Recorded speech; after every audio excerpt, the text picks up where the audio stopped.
Assalamualaikum warahmatullahi wabarakatuh. Selamat siang, salam sejahtera bagi kita semua. Gimana kabarnya? Alhamdulillah. Sehat semuanya di sini? Alhamdulillah. Ada yang sakit? Ada. Tapi bisa ikut pelajaran? Bisa ya. Oke, nanti kalau misalkan nggak enak badan di tengah pelajaran, kabari aja ya. Oke. Sebelumnya saya absen dulu ya. Kalau yang dipanggil bilang hadir ya. Abdul Razak, Aditya Solihin, Muhammad Fauzan, Alba Fitria, Aisyah Pratiwi, Arif Satria Nugraha, Arifin Jailani, Asep Barzak, Awal Wiji, Bella Kanaya, Dik Ramadan, Dimas Ahransyah. Kenapa? Dimas Septiani, Dinda Aulia, Fitri Fatoni, Viola Mahadewi, Geralda Beneza, Gisela Mutafia, Esti, Indriza Hamra, Listia Herlinda, Muhammad Eki, Muhammad Wezi, Muhammad Jalil, Muhammad Angga, Muhammad Reza, Nabila Darwati, Nabila Hilal, Nabila Solehah, Nadila Natasha, Mendi Sakit, Nurul Syifa, Rahma Sari, Reva Agusti. Ada yang dipanggil?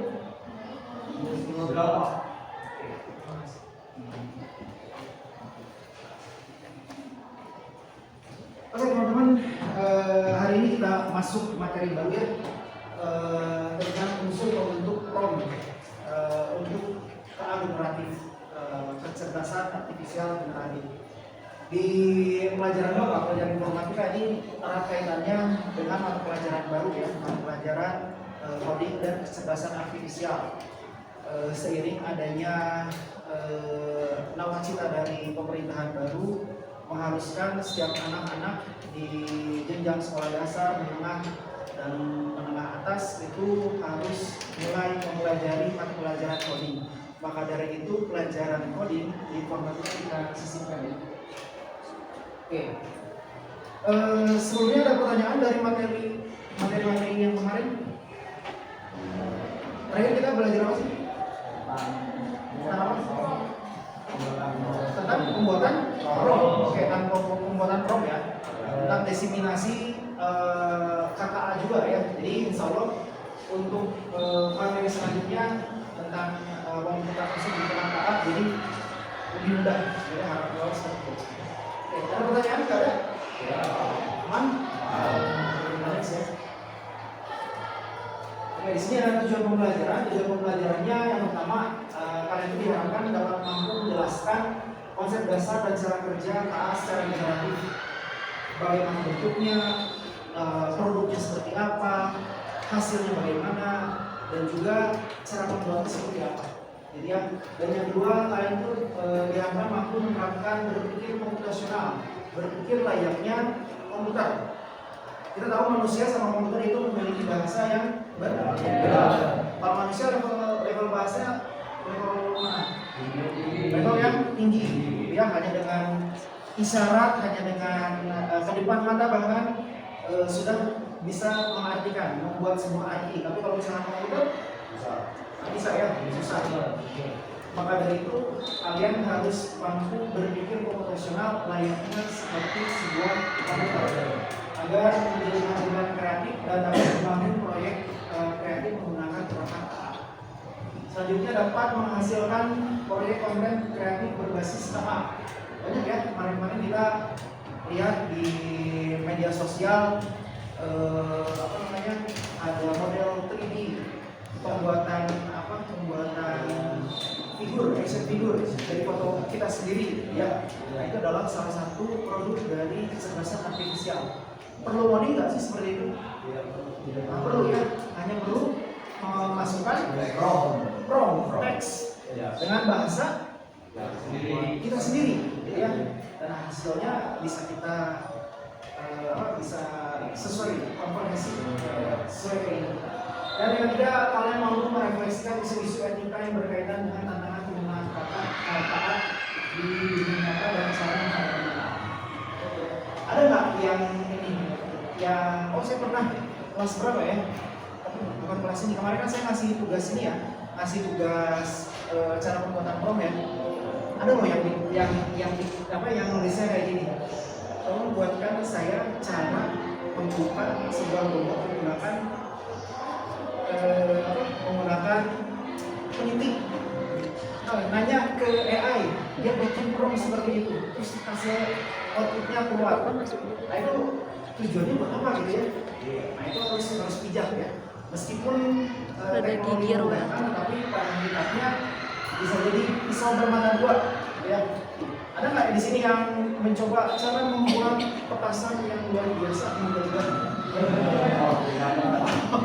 Atau bikin dinamit, bikin bom? Nah, itu nggak boleh ya. Nah itu harus ada etikanya dalam penggunaan teknologi khususnya kecerdasan artifisial ya. Dia pasti tahu dia cara membuat bom, akhirnya seperti apa, pasti paham ya. Ini tujuan pembelajaran. Oke, ada persepsi. Kalian pernah pakai ChatGPT ya? Pernah pakai ChatGPT. Kalau misalkan ngetik ngasih instruksi ke ChatGPT mah udah biasa ya? Oke, udah bisa. Kalau misalkan pakai suara pernah nggak? Belum pernah? Belum pernah nyoba? Belum pernah nyoba. Misalkan kemarin ada isu perumahan kabinet, lihat nggak beritanya? Perumahan kabinet ganti menteri? Oh enggak.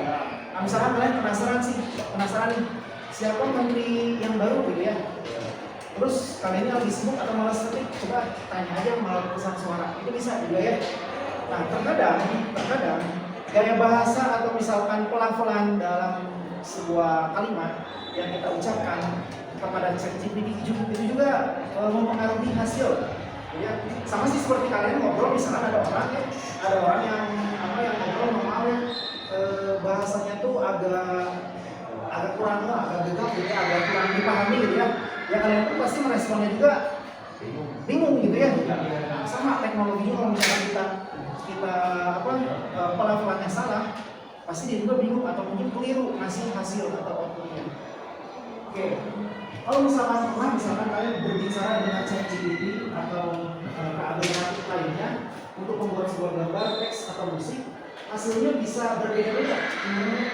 Cuma misalkan nanti salah satu orang di rumah gitu ya, masih satu contoh memberikan sebuah instruksi, tolong buatkan saya gambar pemandangan ada di malam hari, misalkan ya, di malam hari sebuah pemandangan di pinggir sungai atau pantai, ada kapal yang melintas, lalu di atasnya ada bulan purnama yang tengah bersinar gitu ya.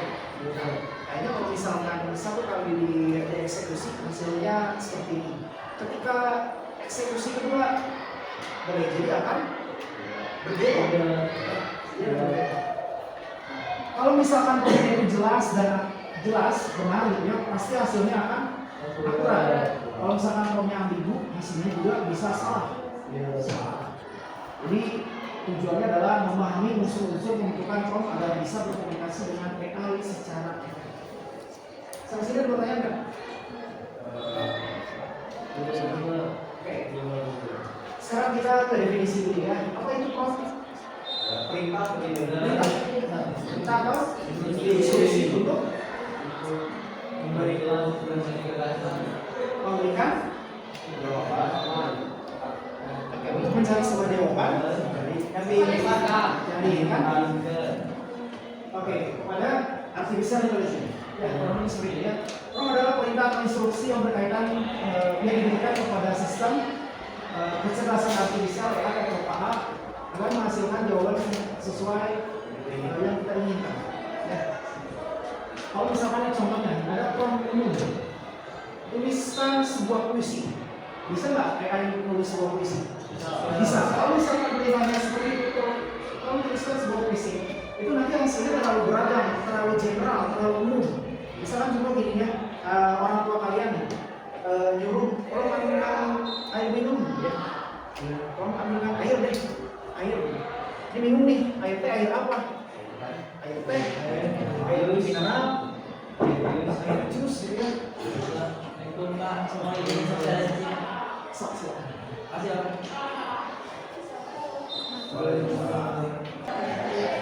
Oke, kita lanjut ya. Misalkan kalian disuruh sama orang tua ambil sebuah air.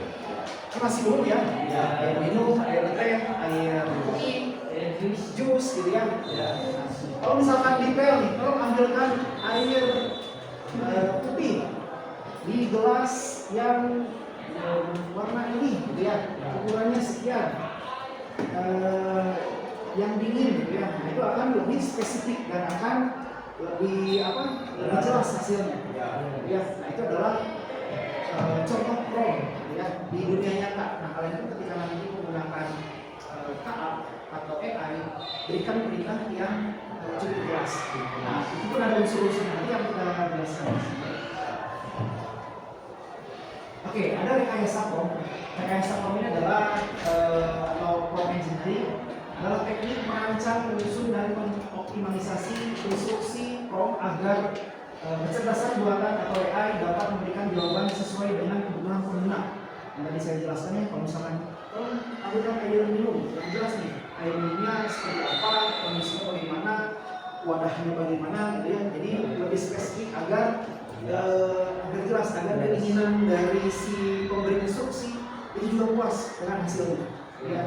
Dan kata lain, rekayasa prompt adalah seni dan keterampilan dalam berbicara dengan AI. Jadi ada seninya, ya. Nggak ngasal ketika ngasih instruksi, ngasih perintah juga harus jelas. Kamu nanti mungkin suatu saat jadi bos, jadi atasan, kalau misalkan punya bawahan, kasih juga instruksi yang jelas, gitu ya. Jangan ambigu, gitu ya. Jangan ambigu. Jadi harus jelas. Jadi biar kamu juga nanti nggak kesal, gitu ya, sama anak buah kamu, gitu ya. Oke. Unsur penting dalam rekayasa prompt biasanya mencakup ada 5 nih, biasanya ada instruksi, ada konteks, ada rule atau peran, ada format atau output yang dihasilkan, dan juga ada batasannya. Lebih detailnya ada di sini ya. Oke. Yang pertama ada konteksnya. Ini harus tahu dulu nih konteksnya itu seperti apa, latar belakangnya itu seperti apa. Misalkan mau menceritakan di dalam kisah apa, gitu ya, peristiwa seperti apa. Misalkan contohnya latar belakangnya ada di peristiwa COVID-19 atau latarnya ada di sebuah sekolah. Pertemuan sebelumnya saya pernah kasih instruksi, misalkan kalian sebagai panitia 17 Agustus, ya. Nah, kalian ngasih instruksi ke AI, buatkan saya rekomendasi perlombaan, ya, di lingkungan saya. Perlombaannya gimana nih, jelaskan, di lapangan kah, atau di gedung kah, di aula kah, ya. Karena pasti akan beda.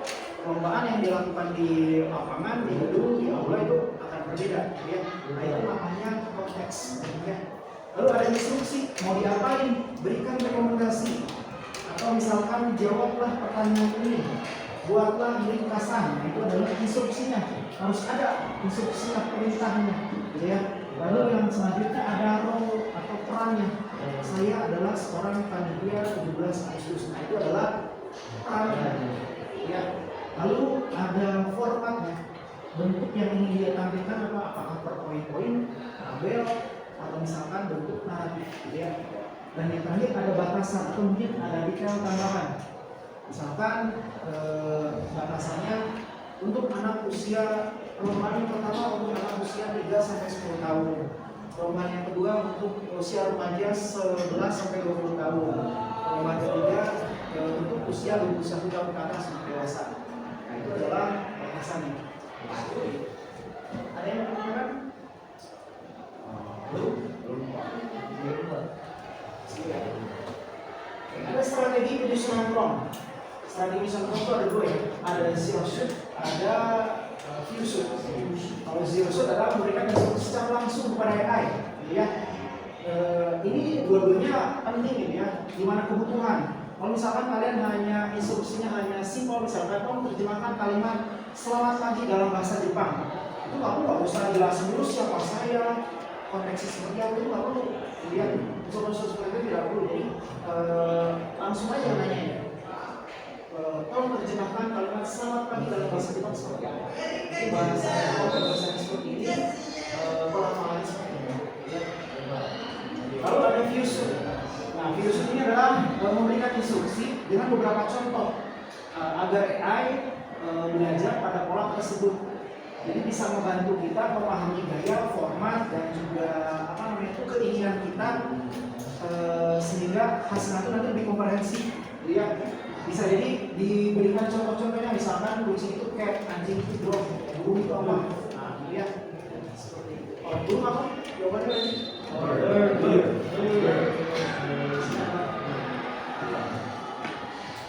Oke, ini ada evaluasi dan iterasi yang paling penting ya. Jadi ketika kalian menyusun sebuah prompt, jadi ya, misalkan kalian dapat ini unsur-unsurnya, pahami juga tentang evaluasi dan iterasi dalam sebuah prompt. Hindari kata-kata yang ambigu. Ambigu itu apa sih? Aku membingungkan. Aku nggak tahu indikatornya, sederhana, mudah, sulit, ya. Kalian misalkan simpel, ya. Nah, sudut pandangnya, sudut pandang siapa nih? Ketika kalian misalkan kalau buatkan saya soal cerdas cermat untuk anak-anak usia 3 sampai 5 tahun yang mudah, ya. Nah, mudah ini buat siapa? Ya, sudut pandangnya belum tahu nih. Terus dihindari. Lalu ada yang dari kata-kata yang menimbulkan multi tafsir, panjang, pendek, lama, singkat, sedikit, banyak, ya. Jangan kan ke AI deh, ke sesama kita aja nih. Kadang suka multi tafsir ya. Suka beli bakso di sini, pasti. Suka misalnya sih, minta tolong nih sama Alda, tolong dong nitip saya mau beli bakso gitu. Pakai pedas nggak? Pakai sedikit aja, kasih sedikit. Ternyata pedesan gitu ya. Ini lada tinggi. Ada yang sedikit tadi teh. Nah, sedikitnya ini nggak tahu nih ukurannya gitu ya. Jadi harus diterjemahkan aja kayak tadi saya. Anak-anak usia 3 sampai 10 tahun, remaja usia 11 sampai 20 tahun. Nah, dijelaskan aja ya.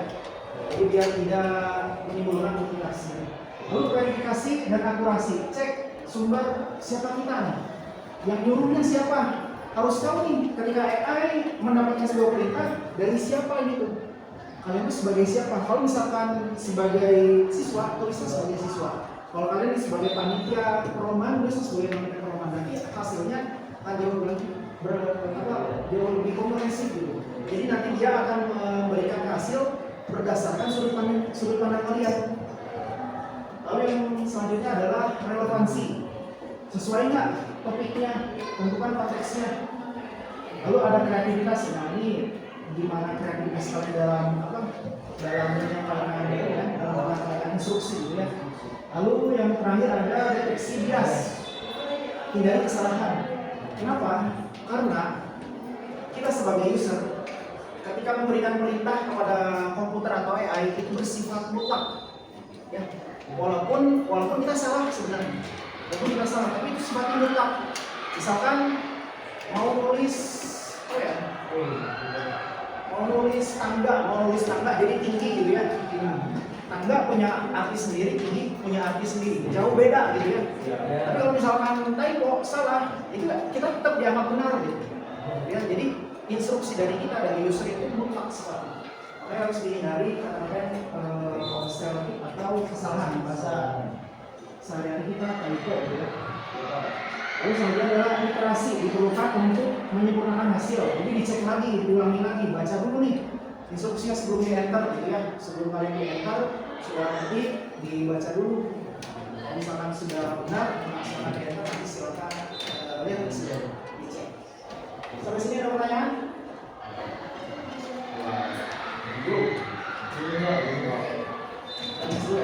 Oke, ini ada contoh rekayasa prompt yang baik dan yang kurang baik.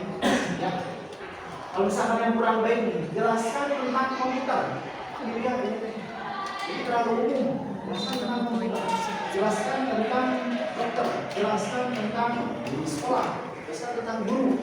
Itu masih terlalu umum. Ya. Nah, kalau contoh program yang baik yang tadi saya sampaikan, saya adalah seorang panitia membuat tugas khusus di rumah saya. Nah, ini adalah contoh program yang cukup bagus, ya, cukup baik. Nah, jadi di sini sudah ada role-nya, AI diposisikan sebagai panitia lomba.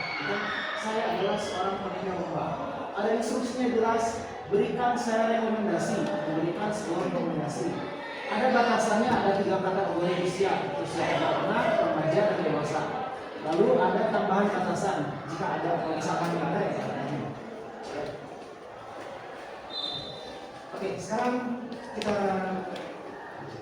kita diskusi mengenai pembuatan pro. Oke, sudah punya aplikasi bisnis? Sudah masuk. Ya.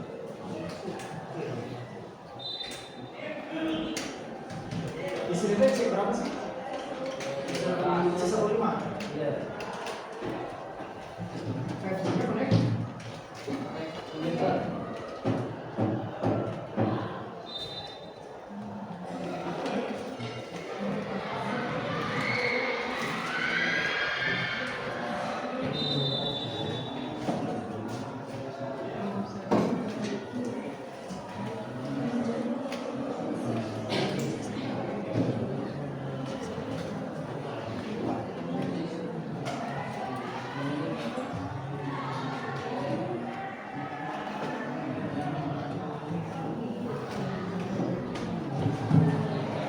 Pakai nama yang benar ya? Nama panggilan. Ya boleh nama panggilan misalnya, tapi jangan yang aneh-aneh gitu. Jangan kayak saya doang. Misalkan namanya David Beckham. David Beckham.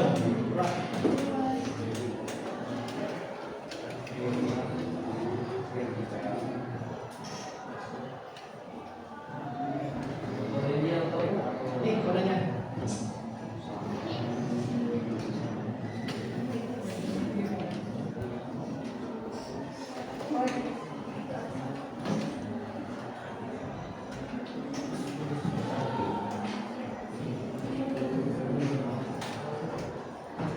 Ini kita baca hasilnya ya.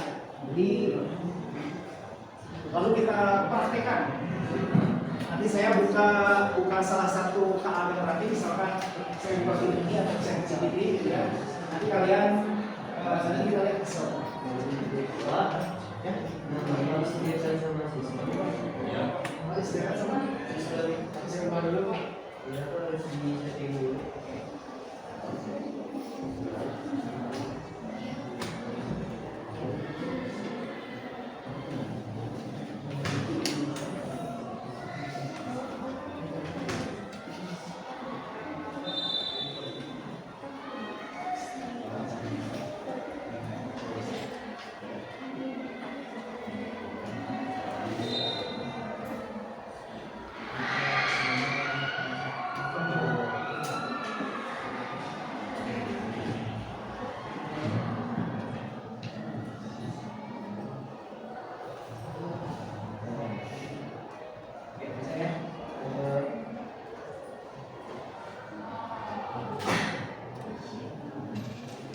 Kita ada berapa? 35 kurang 2 ya? Oh, kurang 3. Jadi ada 32. 34.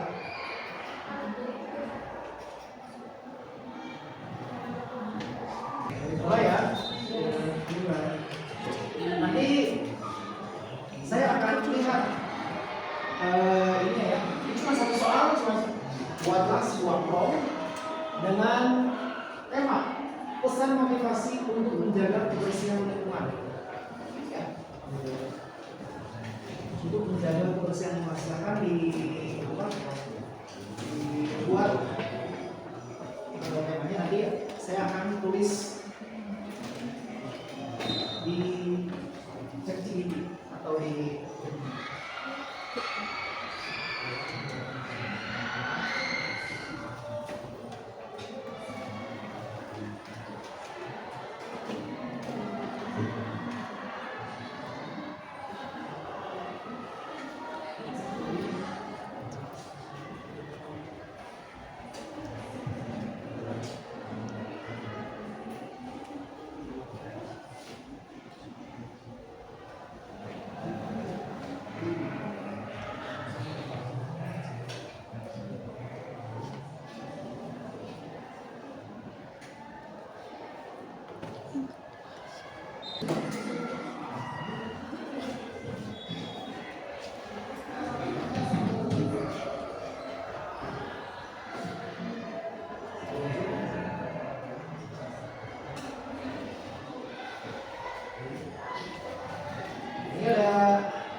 salah satu contohnya. Sudah dicoba tajam ini kan hasilnya? Belum Pak, belum. Buatkan saya pesan yang cocok dan menarik perhatian khusus kepada masyarakat untuk menjaga kebersihan lingkungan di lingkungan sekitarnya dari sampah. Hasilnya seperti apa? Oke, saya sebenarnya ya, lingkungan bersih, hidup menjadi sehat. Mari mulai dari diri sendiri. Buanglah sampah pada tempatnya, sekecil apapun, karena sampah yang kita abaikan hari ini bisa jadi masalah besar untuk esok hari. Bersama kita bisa wujudkan lingkungan yang indah, sehat, dan nyaman untuk generasi selanjutnya. Ini contohnya. Ada nggak yang mencoba? Tolong buatkan saya sebuah poster. Ada nggak yang ngasih instruksinya kayak gitu? Nggak kepikiran? Jadi teks aja gitu. Ya, buatkan saya sebuah poster, buatkan saya sebuah spanduk, ada nggak yang kayak gitu? Nggak ada. Jadi hanya narasi. Ya. Oke, kalau misalkan saya ganti gitu ya, saya tulis, saya pesan, saya tambahkan dalam bentuk poster,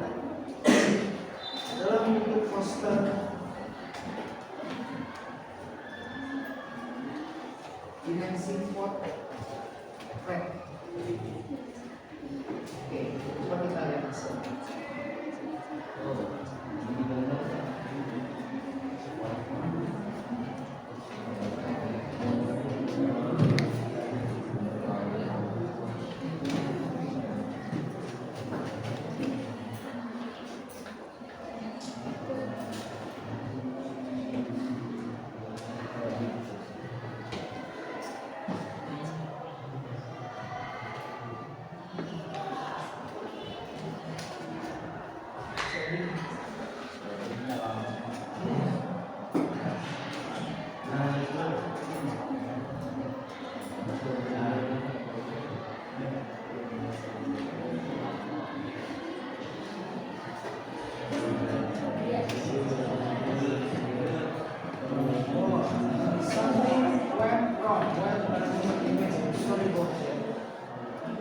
Salah, tapi dia masih lanjut mengenerate.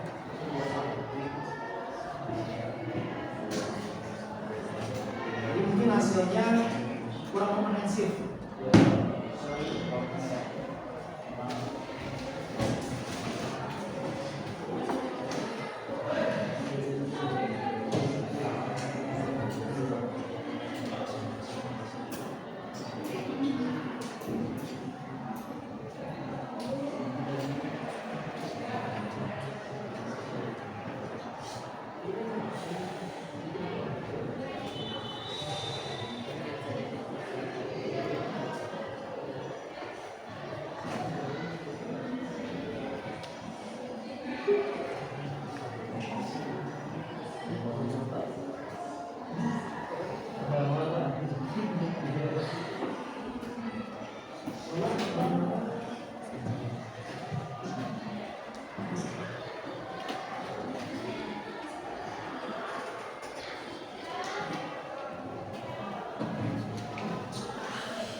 Hanya itu lino. Oh iya, kenapa ya? Iya, saya suka gitu. Oh iya. Kadang suka gini ya. Iya. Suka ada typonya ya. Iya. Lingkungan.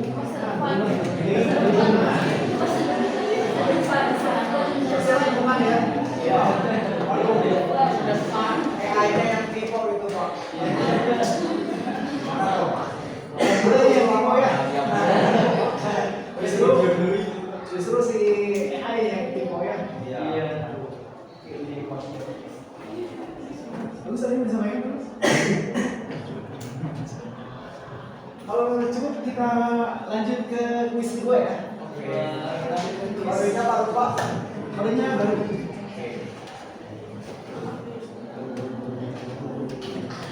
Kita akhiri asesmen ya. Oke, terima kasih yang sudah menjawab. Jadi sengaja saya ngasih soalnya itu sesimpel mungkin. Seharusnya kalian bisa menggunakan 5 unsur yang tadi. Jadi ya 5 unsur yang tadi buatkan dalam bentuk poster, dalam bentuk spanduk, gitu ya. Atau mungkin bisa jadi dalam bentuk gambar orang misalkan sedang berorasi gitu. Jadi sebuah foto orang sedang mengajak orasi, terus ada sebuah kalimat-kalimat yang keluar gitu dari suaranya. Bisa juga seperti itu ya.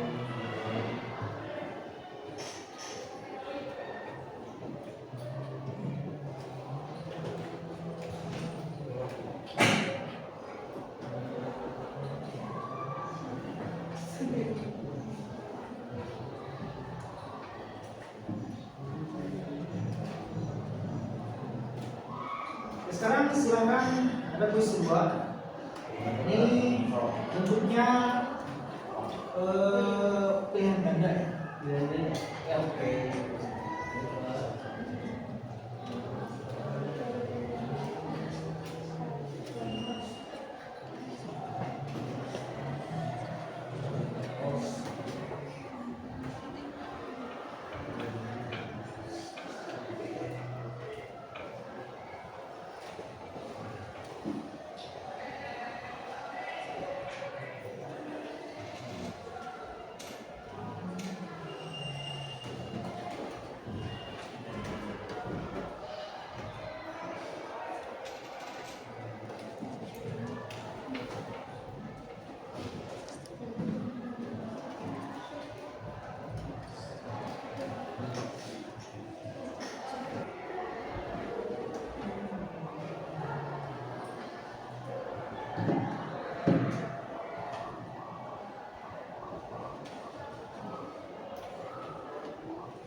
Instruksi yang kita berikan.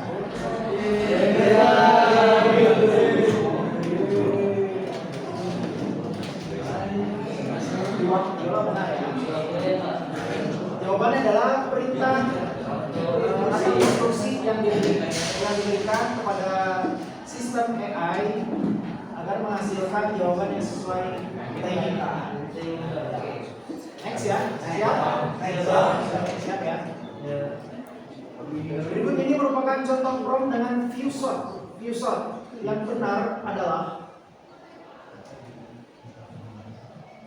bentuknya semuanya pertanyaan dan juga perintah atau instruksi.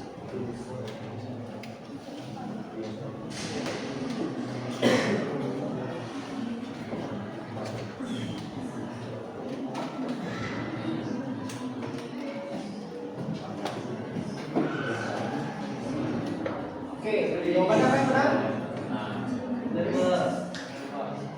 Masih dipimpin oleh Viola, Firzi, dan Fikri. Luar biasa. Sebenarnya dari jumlah kalimat itu udah kelihatan ya. Kalau misalkan yang simple ini dia pasti zero shoot. Ya. Jadi kalau misalkan view shoot itu biasanya ada script panjang dan juga ada contohnya. Ya, itu 100% benar semua berarti ya. Next ya. Apa yang harus diperhatikan dalam menyusun prompt untuk digunakan oleh kecerdasan artifisial atau AI generatif? Yang harus diperhatikan itu apa sih?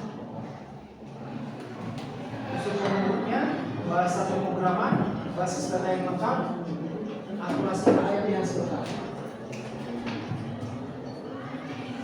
Mana ya? Kira-kira apa jawabannya?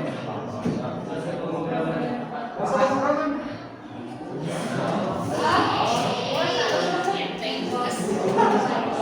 Yang benar itu? Mulainya unsur bentuk. Yang mana yang benar yang mana? Unsur bentuk. Unsur pembentuk ya. Yang benar itu adalah unsur pembentuk.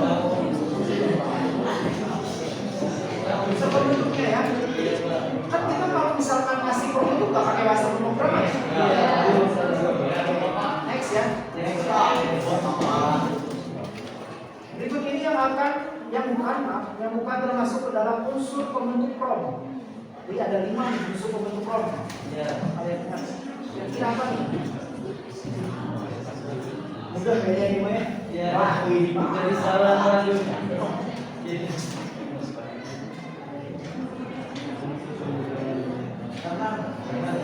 Kira-kira apa jawabannya tadi? Kesehatan. Ya, kali kanan.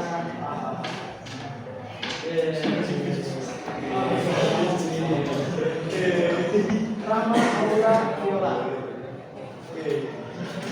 Jawaban yang benar adalah ada 4 orang yang menjawab. Kita lihat ya. Next. Gadasnya pada evaluasi dan literasi prom, hal apa saja yang harus dihindari pada penulisan prom? Di saat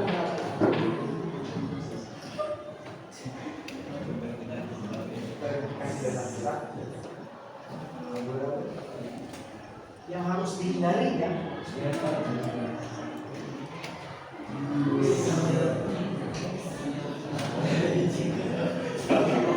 Betul ya, kata-kata itu masih ada.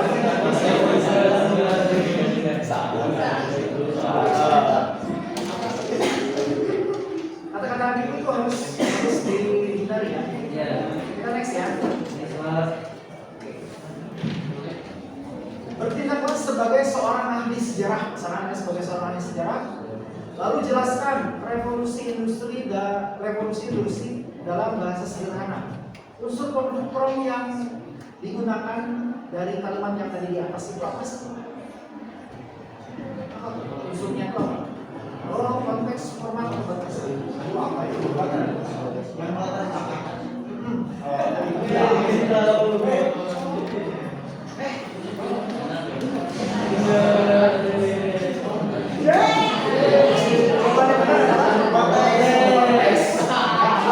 Konteks itu ada di latar belakang.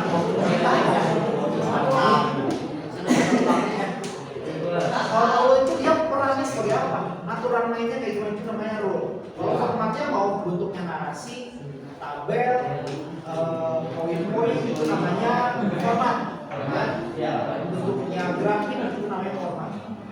Secara default, kalau format itu secara default dia tekstual ya, dia naratif. Kalau kamu nggak memberikan instruksi buat dalam bentuk format grafik batang, buat dalam bentuk grafik lingkaran. Kalau misalkan nggak dikasih instruksi seperti itu, secara defaultnya bentuknya naratif. Oke, next ya. Bagian prompt yang mengatur agar jawaban berupa tabel, nah dibahas tadi ya. Poin atau paragraf, nah apa nih? Harusnya jawabannya 100% nih. Saya? Tapi yang mas,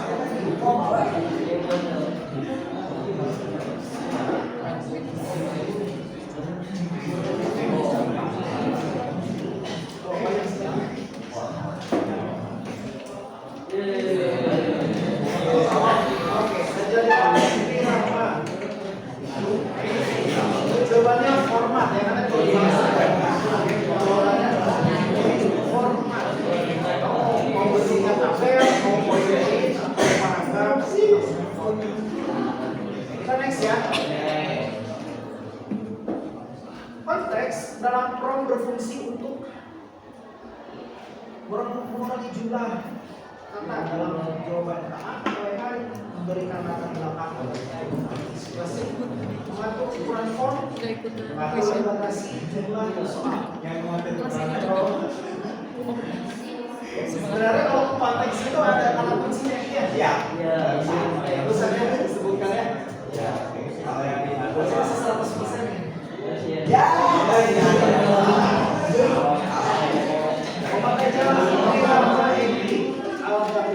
Oke, jawabannya mayoritas yang B, benar ya. Memberikan latar belakang. Konteks itu adalah orang.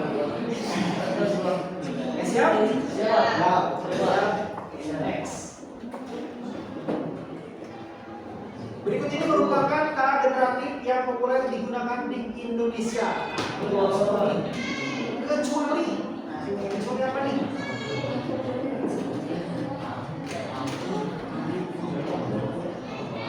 Saya yakin minimal satu sering kalian gunakan.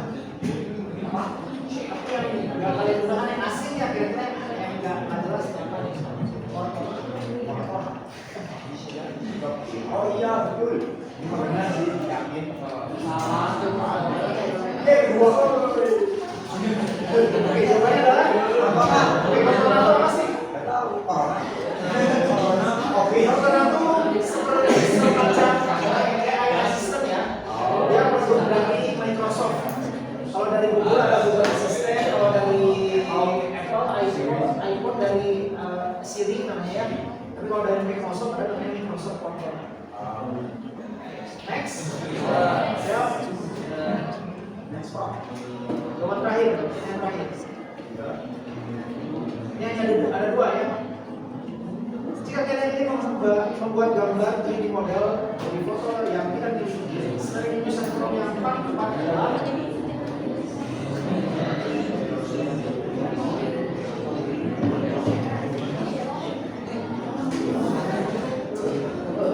jawabannya apa namanya?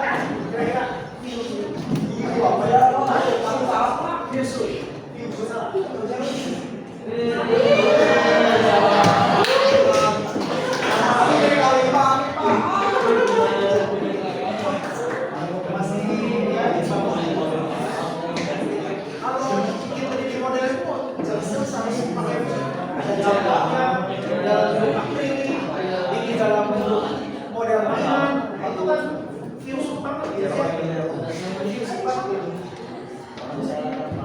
Oke, kita akhir ya. Kira-kira siapa lagi pertama?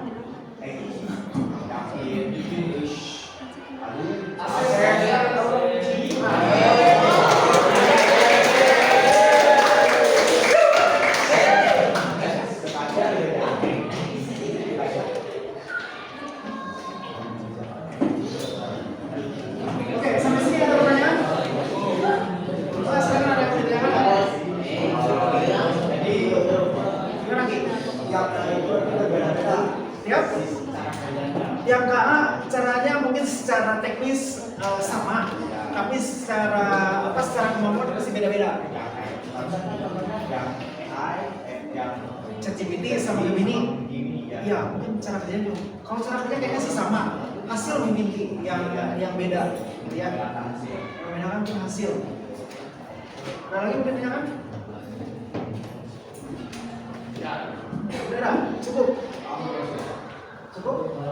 Oke, kalau tidak ada pertanyaan, terima kasih atas perhatiannya. Bapak Ibu asesmen, ada yang observer, ada yang mau ditanyakan, mau disampaikan? Mungkin menambahkan saja yang tadi pertanyaan tentang ini ya, beberapa jenis KA, apakah berbeda kualitasnya? Sebetulnya tergantung kepada bagaimana jenis-jenis KA itu diprogram gitu ya, di coding. Tetapi sumbernya sama, yang disebut LLM. Kayak ibaratnya itu seperti sekolah SMA Parompong ini punya perpustakaan. Nah, perpustakaannya sama satu, tetapi penggunanya beda-beda kan? Nah, tergantung siapa yang menggunakan. Jadi mau ChatGPT, mau Gemini, itu mereka sama-sama menggunakan satu perpustakaan yang sama, yaitu LLM. Nah, itu namanya. Jadi tergantung bagaimana jenis-jenis KA itu diprogram gitu ya, dikode, bagaimana mereka itu sebisa mungkin mengakses LLM-nya. Nah gitu. Jadi seberapa cerdas sih dia bisa mengakses si perpustakaan besar ini yang namanya LLM itu. Nah itu untuk tambahan jawabannya tadi.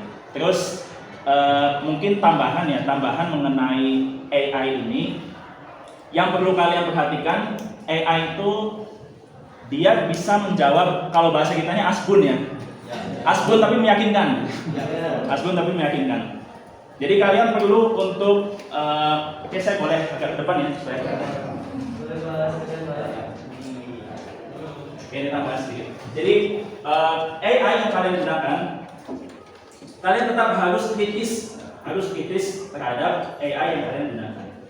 Karena AI itu bisa jadi kalian nanya sesuatu nih, sebetulnya AI itu nggak tahu jawabannya, AI itu nggak tahu jawabannya, tapi dia asal asbun aja gitu, asal bunyi gitu. Yang penting jawab, yang penting meyakinkan. Kalau kalian coba cross check lagi, mungkin ada beberapa jawaban yang kalau dicek di buku atau di mana itu salah, ternyata salah. Artinya AI itu bisa salah, dan kita sebagai manusia itu harus tetap kritis. Jadi kalau ada narasi misalnya, pekerjaan pasti akan tergantikan oleh AI, enggak juga, karena peran manusia itu tingkat kritis kreativitas manusia itu tetap dibutuhkan. Nah itu ya. Jadi tetap kritis menggunakan AI, jangan mudah percaya, gitu. Tetap cross check apa yang dihasilkan oleh AI. Sama nih, kalian pasti nyaman ya kalau curhat sama AI. Pernah curhat sama AI? Ya. Oh, udah ya coba. Kalau AI biasanya kalau menjawab itu pasti dia memberikan jawaban yang mengenakan lawan bicaranya. Kalau mungkin menjilat mungkin ya. Menjilat penggunanya gitu. Jadi istilahnya kalau AI itu pasti jawabannya itu nyenengin semua. Nah, ada beberapa trik supaya kalian itu bisa menghasilkan jawaban AI yang ya mungkin sejujurnya gitu ya. Misalnya kalau yang saya pakai konteksnya itu misalnya lagi debat gitu ya. Saya sedang berdebat dengan teman saya, gitu. Tolong bantu saya untuk berdebat teman saya, padahal itu pendapat saya gitu ya, tapi pura-puranya pendapat teman yang lagi saya debat. Gitu. Pasti jawabannya AI itu akan bertentangan dengan pendapat saya ketika masukkan ke dalam AI. Jadi jangan sampai kalian mudah percaya gitu ya dengan jawaban yang AI hasilkan. Ada pertanyaan dulu? Ini Pak, Gimana? game ini sama ChatGPT itu kan itu satu perusahaan atau gimana? Kalau memang beda, itu tujuannya gimana? Agar persaingan atau gimana? Ya sudah jelas. Yang pasti beda perusahaan. Gaming itu ada yang tahu siapa? Ini? Game ini dari Google ya? Iya, dari Game ini dari Google. Iya. Kalau ChatGPT dari dari OpenAI. Dari OpenAI. Itu perusahaan yang beda. Bahkan Cina juga punya ya. Namanya apa? DeepSeek. Nah, DeepSeek. Nah, mereka itu bersaing sebetulnya. Bersaing. Jadi produknya sama, tapi mereka tetap bersaing. Bersaingnya dalam hal apa? Ya mungkin dari kemampuan KA-nya, kemampuan KA untuk mengakses si LLM itu. Nah, LLM sama seperti kalian lomba cerdas cermat, perpustakaannya sama, sumbernya sama, tapi seberapa keras kalian belajar mengakses buku-buku yang ada di perpustakaan. Jadi gitu. Jadi canggih-canggihan AI-nya lah, lombanya itu. Gitu, kurang lebih. Ada tambahan pertanyaan? Kalau cukup, saya mundur ke belakang. Oke, gitu. Terima kasih, bagus semua. Silakan.